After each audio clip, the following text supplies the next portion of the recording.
Good morning.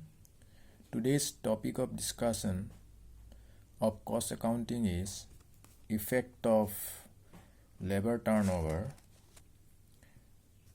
reduction of labor turnover, cost of labor turnover, and engineering department. I will start with discussion of effect of labor turnover. A high labor turnover indicates the instability of labor force. It means frequent replacement in the place of workers who have left the factory. Such frequent replacement affect not only the cost of production but also the efficiency of labor in general for the following reasons. Number one, there will be frequent interruption in work leading to decreased output and increase in the cost per unit of production. Second one, recruitment of new workers involves additional expenditure by way of advertisement, selection, training, etc. Third one, newcomers may take considerable time to attain the required standard, and meanwhile they cause damage to tools and equipment and produce spoiled work. Fourth one, new workers being unfamiliar to work give more scrap, rejected and defective work, increase the cost of production. Fifth one, they being inexperienced, handle the tools and equipment roughly and give more depreciation. Sixth one, being new to the work and the safety rules and regulations of the factory, they may cause accident. Next, I will discuss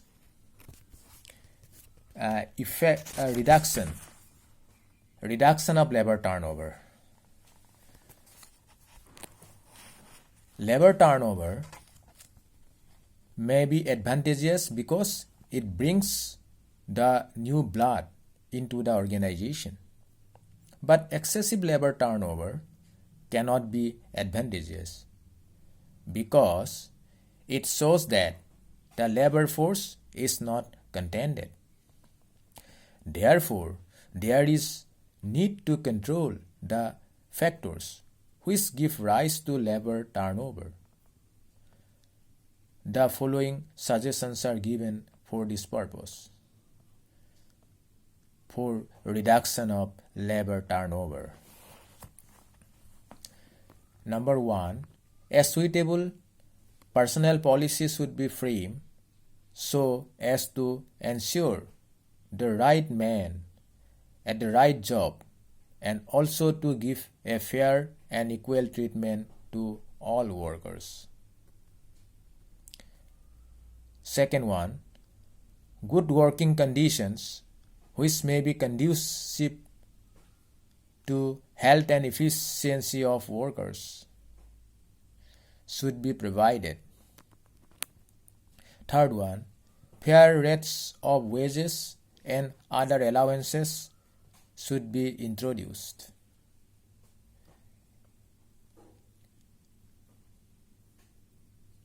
Fourth one, all sort of fringe benefit should also be provided. Fifth one, labor incentive plan should also be introduced that a clear-cut distinction may be made between the efficient and inefficient workers. Sixth one, labor management relation should be improved in all possible ways. 7.1.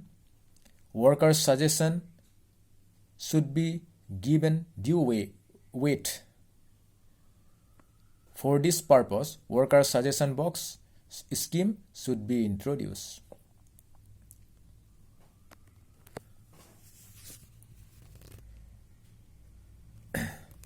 Next one, I will highlight cost of labor turnover. The cost of labor turnover can be divided under two heads: preventive costs and replacement costs. Preventive costs are costs which are incurred to prevent excessive labor turnover. The aim of this cost is to keep the workers satisfied so that they may not leave the factory. This cost may include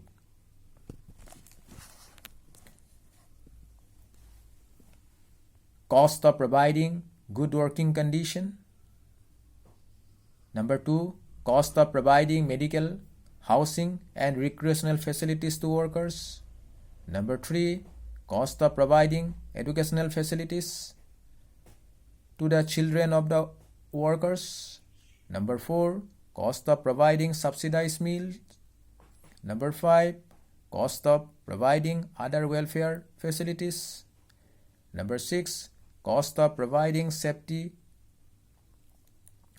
measures against working conditions. Number 7, measures of security and retirement benefit, such as pension, gratuity, employers' contribution to Provident Fund, and other measures, over and above the compulsory legal provisions.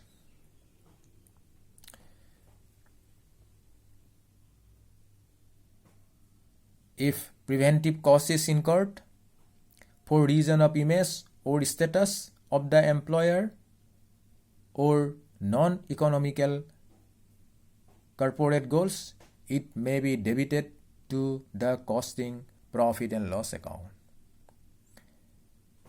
If preventive cost is incurred for a particular department, it may be taken as overhead of that department.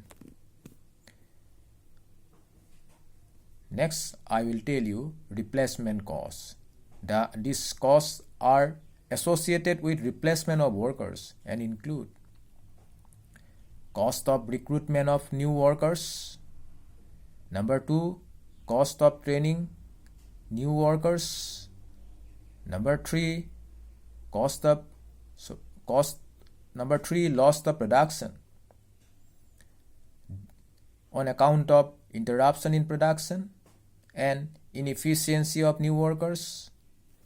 Number 4, loss of profit on account of loss of production.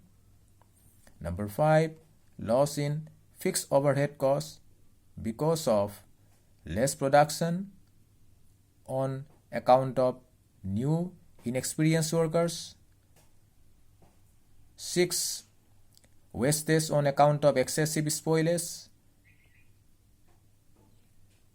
I repeat, 6, wastage due to excessive spoilage on account of inept handling of machines, tools, and materials by new workers recruited as a result of labor turnover. 7, cost of accident because of new workers having more proneness to accident. These costs should be distributed among different departments on the basis of actual number of workers replaced in each department and treated as overhead.